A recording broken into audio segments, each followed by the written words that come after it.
Les économies mondiales sont en perpétuelle croissance chaque année et les besoins des produits agricoles sur le marché mondial ne cessent d'augmenter. Face à une population mondiale en croissance, l'alimentation reste le premier besoin de l'humanité et les nations sont appelées à produire au maximum pour subvenir aux besoins des populations.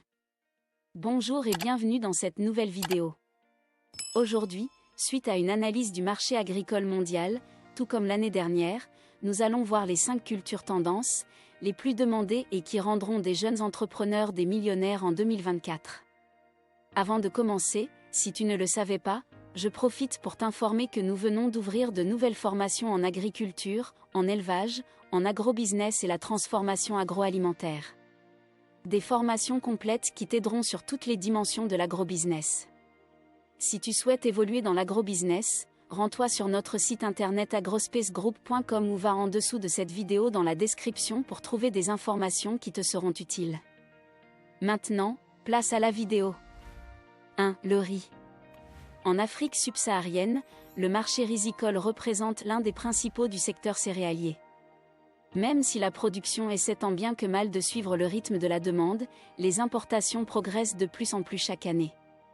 La région apparaît comme un Eldorado pour les exportateurs mondiaux. En Afrique subsaharienne, le riz représente la deuxième céréale la plus consommée après le maïs. Il représente en effet plus de 25% du marché total des graminées. Avec sa facilité de préparation et la diversité des formes de mets possibles, le riz a acquis une place de choix, surtout en Afrique de l'Ouest et en Afrique orientale où il domine surtout l'alimentation urbaine. Actuellement, le volume consommé en Afrique subsaharienne dépasse la barre des 30 millions de tonnes par an. Avec la hausse prévue de la population, ainsi que l'urbanisation galopante, l'importance de la céréale devrait encore augmenter au sein des ménages africains sur la prochaine décennie. Selon les perspectives agricoles 2019 à 2028 de l'OCDE et de la FAO, le volume consommé par habitant dans la région devrait augmenter de 5 kg, d'ici 2028, en atteignant 30,7 kg. Ce niveau devrait lui permettre de dépasser l'Amérique latine et les Caraïbes pour se placer juste derrière la zone Asie et Pacifique en matière de consommation par tête. 13 millions de tonnes, c'est le volume de riz importé en Afrique en 2019 et 2020, d'après le département américain de l'agriculture. Ce stock représente le tiers des importations mondiales de la céréale et 40% de la consommation du continent. La majorité des achats du continent proviennent de l'Asie, région névralgique qui fournit plus de 90% de l'ensemble du riz consommé sur la planète. Selon les estimations du rapport Arcadia 2019 sur l'Afrique et les marchés mondiaux de matières premières, les importations cumulées du continent génèrent près de 7 milliards de dollars par an, un pactole partagé pour l'essentiel entre les acteurs indiens, thaïlandais et vietnamiens. La taille du marché du riz en Afrique devrait passer de 13,29 milliards de dollars en 2023 à 15,72 milliards de dollars d'ici 2028. Le marché du riz en Afrique est énorme et les opportunités ne cesseront jamais d'être là. Pour le moment, l'Afrique n'est pas encore prête à exporter du riz. Le marché interne est déjà énorme. Mais pour que des entrepreneurs y arrivent, il faut que les gouvernements africains jouent un rôle de première place dans la consommation locale. À bon entrepreneur, opportunité. 2. Le soja. L'année dernière, le soja occupait la première place de notre classement. Toutefois, notez que cette matière agricole ne veut du tout pas reculer parmi les produits à fort potentiel ces dernières années. Le soja est cultivé en Afrique depuis quelques dizaines d'années seulement. C'est donc une culture qui n'a pas encore été diffusée partout. Nombreux sont les jeunes Africains à se tourner vers la culture du soja, motivés par une demande internationale de plus en plus importante. Nous avons déjà produit une vidéo sur le soja l'année dernière concernant le classement précédent. Pour trouver cette vidéo, va en dessous de la vidéo dans la description. La Chine demeure le premier consommateur de soja, avec 24,92% de la consommation mondiale, suivi des États-Unis avec 21,22%, du Brésil, de l'Argentine, de l'UE et du Japon et d'autres. Le principal producteur en Afrique occidentale aujourd'hui est le Nigeria, classé 30e, avec en moyenne 300 000 tonnes de farine de soja et 68 000 tonnes d'huile de soja. 3. L'arachide. L'arachide occupe depuis longtemps une place de choix dans les systèmes de culture et l'alimentation des pays d'Afrique de l'Ouest. L'essentiel de la production locale est destiné à la consommation domestique, avec aussi des échanges transfrontaliers importants entre certains pays. Néanmoins, le développement des échanges économiques avec la Chine dans les dernières années est en train de potentiellement modifier la configuration de ce marché en Afrique de l'Ouest, comme nous avons pu le constater au cours des dernières campagnes agricoles et l'intensification des exportations sénégalaises vers le continent asiatique. La production mondiale d'arachide est actuellement de l'ordre de 17 millions de tonnes de graines, dont environ 7% font l'objet d'exportations, essentiellement vers l'Union européenne.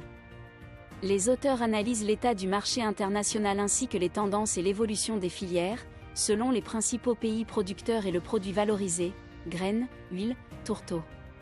Les prix moyens de ces deux derniers produits sont comparés à ceux d'autres oléoprotéagineux tels que soja, tournesol, colza et palme. La part de l'Afrique dans la production mondiale d'arachide était en 1992 de 20%, dont la moitié revenant à l'Afrique de l'Ouest. Le commerce mondial de l'arachide en 2021 et 2022 s'est maintenu grâce au Sénégal. Grâce à la hausse attendue des exportations d'arachide du Sénégal et du Soudan sur la campagne 2021 et 2022, le volume du commerce mondial demeurerait stable, à 4,68 millions de tonnes contre 4,7 millions de tonnes en 2021 à 2022, malgré la baisse des exportations de l'Inde, estimait le département américain de l'agriculture dans un rapport sur le marché des oléagineux. Ceci fera l'affaire de la Chine dont les achats à l'international demeurent à des niveaux historiquement élevés même s'ils devraient baisser de 100 000 tonnes. La plupart des arachides achetés par la Chine sont destinés à être broyés et proviennent essentiellement d'Inde et d'Afrique. En début de cette année 2023, au premier trimestre, sur les marchés ouest-africains, le prix de l'arachide continue de se maintenir à des niveaux élevés voire à progresser dans certains pays.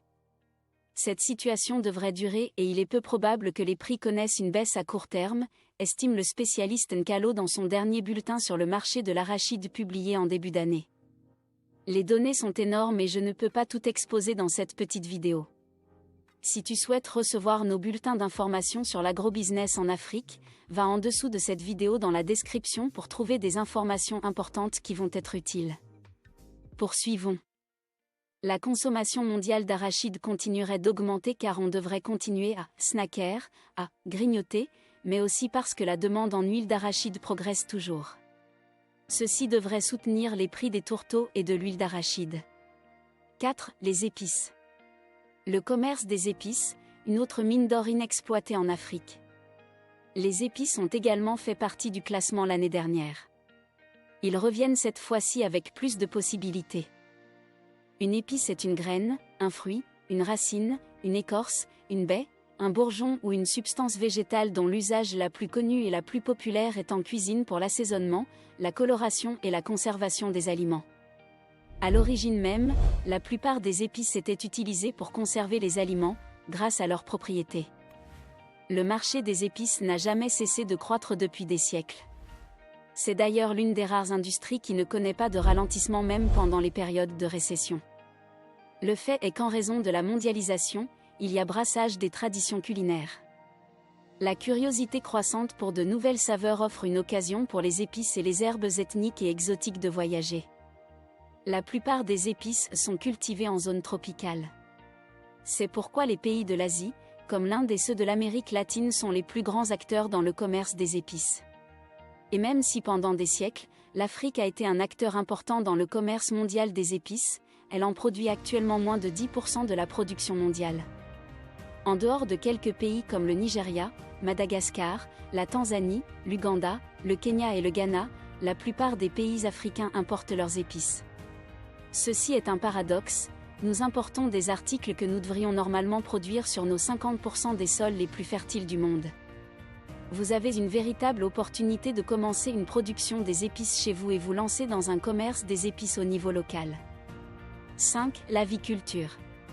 Que cela soit l'élevage de poulets de chair, de poules pondeuses ou de poulets locaux, l'avenir de l'aviculture en Afrique est prometteur. L'aviculture en Afrique est une activité complexe dont l'importance varie d'un pays à l'autre. La viande du poulet est l'une des plus consommées au monde. Comme tout secteur d'activité économique, là où se présentent les opportunités, il y a également de difficultés. Nous avons déjà produit une série de vidéos sur l'aviculture ou l'élevage de poulets en Afrique. Rends-toi dans la playlist de la chaîne pour en apprendre plus. Avant que cette vidéo ne termine, il faut noter que l'ananas également a du vent en poupe depuis un moment. Mais nous n'avons pas suffisamment de données actuellement. Si la production mondiale d'ananas est assez bien répartie dans le monde, le marché international est, lui, d'une extrême simplicité en termes d'origine. Selon les tendances du marché mondial, si l'ananas fait des améliorations au cours des prochains mois et que le marché s'est bien comporté, ce fruit ferait partie des top 5 des matières agricoles l'année suivante.